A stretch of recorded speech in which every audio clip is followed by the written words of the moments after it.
Eh bien, bonjour à toutes et toutes, bienvenue dans ce nouveau Geek Morning. Et aujourd'hui, eh bien, dans l'actualité, elle n'est pas très joyeuse. Je vais faire un AVC à peu près à toute l'équipe de MAG, Movie and Game. Vous savez, hein, ce média qui prône véritablement l'utilisation, encore aujourd'hui, des DVD, des Blu-ray et des formats 4K Ultra HD. Et tant mieux, très cool. Mais malheureusement, vous allez voir que les chiffres de vente de ces formats physiques, du côté du cinéma, n'est malheureusement pas très bon. Puisque Allociné ont montré eh bien, des chiffres de vente pas très reluisants. Voilà. On va continuer aussi avec Paul W.S. Anderson, qui a sorti son nouveau film là récemment au cinéma, In the Lost Lands. Je vous en avais parlé déjà dans un Geek Morning en vous présentant la bande-annonce et j'avais déjà dit que c'était horrible. Et je confirme, j'ai été voir le film dimanche au cinéma, c'est une bouse intersidérale. J'ai jamais vu un truc aussi moche. Et puis, on va terminer avec une enquête de Clément Garin. Clément Garin, vous connaissez, qui est un journaliste indépendant et populaire. Il a participé à diverses émissions de la télévision française.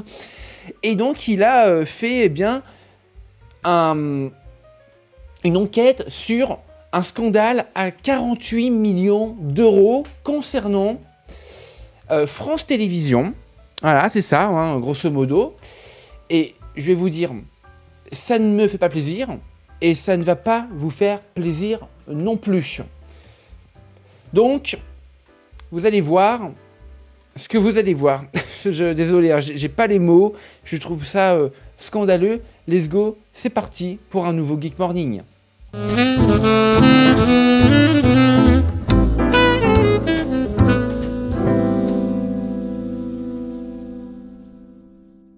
Et on commence donc ce Geek Morning avec cette info qui fera faire des cauchemars à mes amis de chez MAG.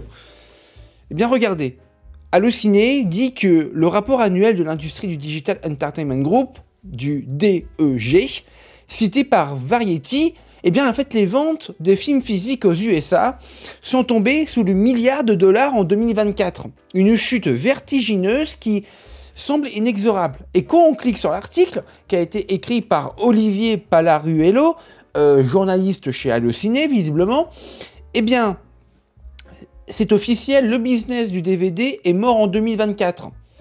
C'est peu dire, le titre de l'article publié par le site Variety, eh bien, ça résonne encore comme un signal d'alarme à l'issue fataliste. Bon, il faut quand même admettre une chose, la VOD, le digital, a emporté tout sur son passage. D'autant plus qu'en 2021, souvenez-vous, Warner Bros, et c'est pour ça que je les aime pas des masses, Warner Bros ont décidé de faire du one-to-one. Grosso modo, de sortir leurs films Day One en DVD, enfin dans Day One aux salles de cinéma, mais aussi sur leur plateforme HBO Max, qui est devenue Max en 2023. Bref, c'est un véritable délire, un véritable bordel.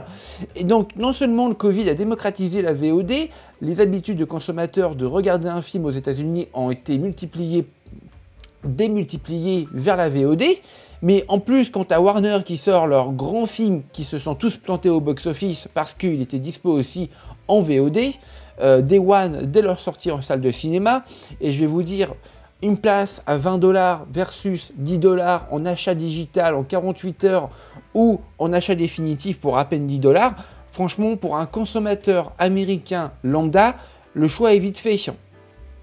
Donc, ouais, c'est un petit peu, je trouve, la faute de Warner qui ont démocratisé un petit peu la VOD. Et si on regarde plus dans les détails, les chiffres témoignent d'une érosion très significative avec un chiffre d'affaires chutant de 23% en un an, passant de 1,3 milliard de dollars en 2023 à 959 000 millions de dollars l'année suivante. C'est un truc de ma boule. Le rapport aussi met en lumière une chute de 95%, pratiquement 95%, par rapport à l'âge d'or du DVD en 2006. Bref, vous l'avez quand même compris, le DVD et le Blu-ray, ça va plus du tout. En France, dans le domaine du jeu vidéo, nous sommes l'un des rares pays à être un petit peu attaché au physique. La vidéo de Julien Chies, il y a quelques mois, en parlait, c'était hyper intéressant. Par contre, comme je vous l'ai dit en début, regardez la croissance de la SVOD et de la VOD, plus de 5100%. Mais what the fuck, quoi. Mais c'est waouh. Enfin, c'est un truc de fou. La SVOD a totalement explosé. Enfin, bon, voilà, j'ai pas d'autres mots.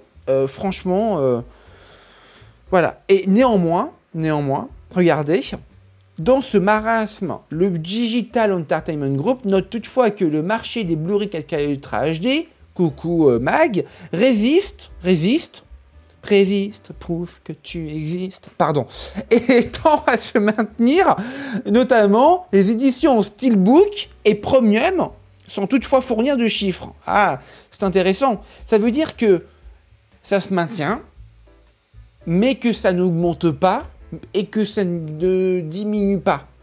D'où le fait que pour Digital Entertainment Group, ils n'ont aucune envie de montrer les chiffres du coup. Ça me semble un petit peu logique. Du moins, moi, je le vois comme ça. Mais quand même, on peut dire pas forcément merci à Target, Walmart ou encore Best Buy qui ont stoppé la vente des DVD et des Blu-ray au profit seulement des versions Steelbook Ultra HD 4K à pratiquement 40$ le boîtier avec le CD à l'intérieur, heureusement. Donc voilà, vous l'avez vu quand même, hein, c'est quand même effarant, stressant même un petit peu pour les collectionneurs de DVD et de Blu-ray. Donc bon, mais bon, franchement, si on recule un petit peu, on se pose 5 minutes, passer de 1,4 milliard à 956 millions, c'est pas non plus la folie. Enfin, je veux dire, dans moultes industries, il y a eu des chutes bien plus conséquentes. Bah oui, bien plus vertigineuses. Faudra voir si la tendance est à la chute au fur et à mesure de cette année. Mais à mon avis, on s'y approche. Hein. On s'y approche. Donc, voilà les amis, pour cette première news de Geek Morning.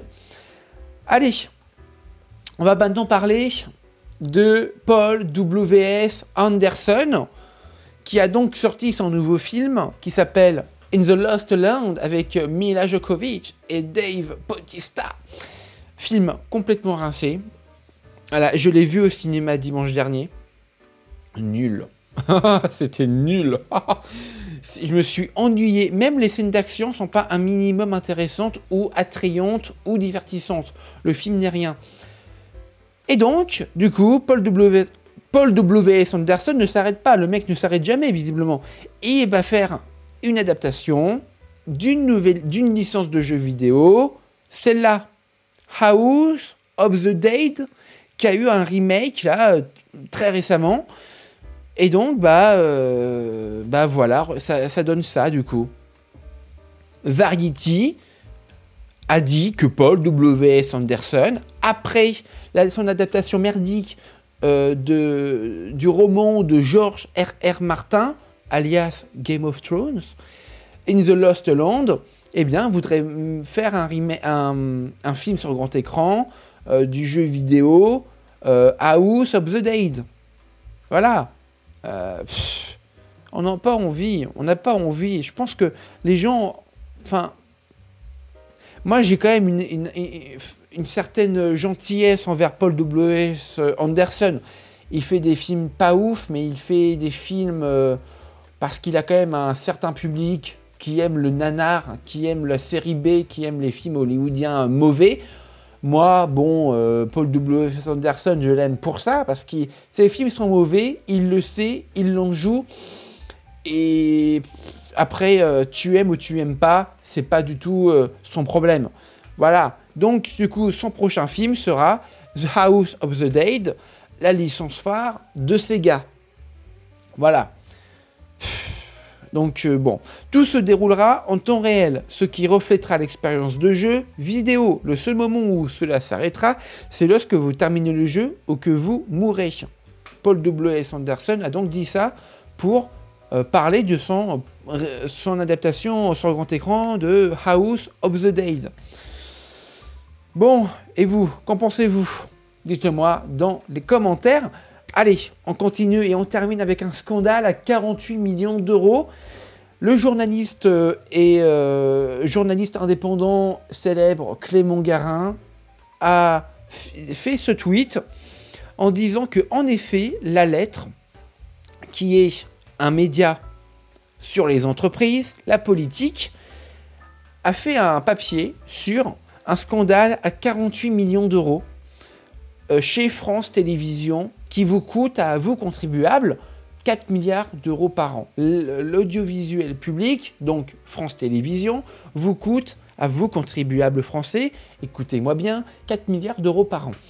Et donc, tu as 1000 salariés du service public qui bénéficieraient d'une carte business avec laquelle ils sortiraient 1000 euros de liquidité par semaine avec un seuil de 4000 euros par mois de dépenses cumulées. Et donc, ça serait 48 millions d'euros. Alors, il a dit beaucoup de choses parce qu'il a fait sa propre enquête à son échelle. Et grosso modo, les frais débités seraient aux salariés et non à France Télé, mais ça revient quand même au même, puisque l'argent qu'ils ont à la fin du mois, les salariés, c'est quand même l'argent public. Et donc, il y a eu aussi 3 contrôles avant remboursement. Il y a une inconnue, les abus en question. Et ben regardez ce qu'il a chiffré quand même, Clément Garin. On peut imaginer que les salariés réclament le plafond maximal des repas lorsqu'ils sont en déplacement, 21,10 € alors qu'ils n'ont pas besoin d'autant pour déjeuner puis dîner. Et quid des notes de taxi? Peuvent-elles être motivées lors des déplacements? Tout cela est flou. En tout cas, ce qu'il rapporte en dernier lieu dans son tweet, une chose est sûre, je le mets ici, une chose est sûre, la direction a pris au sérieux ses envolées économiques puisque les défraiements seront désormais réduits de moitié à 500 € par semaine au maximum. Bon voilà, je vous laisserai aller voir son tweet géant sur son compte X officiel, Clément Garin. C'est extrêmement intéressant ce qu'il a analysé, ce qu'il a mené comme enquête. J'ai essayé de retrouver l'article de La Lettre, je n'ai pas trouvé, mais ils disent quand même que, du coup, cela serait aux alentours de 48 millions d'euros. Puisque ces histoires de cartes corporate, déjà, ils disent 1000 salariés, mais à titre personnel, je pense que c'est quand même beaucoup plus. Voilà. Et puis, combien de temps ça dure, ce petit manège? Voilà, il y a beaucoup de questions qui restent en suspens, et c'est quand même extrêmement dommage. Et bien voilà, les amis, c'est la fin de cette Geek Morning. N'hésitez pas à liker, à commenter, à partager. Ciao tout le monde!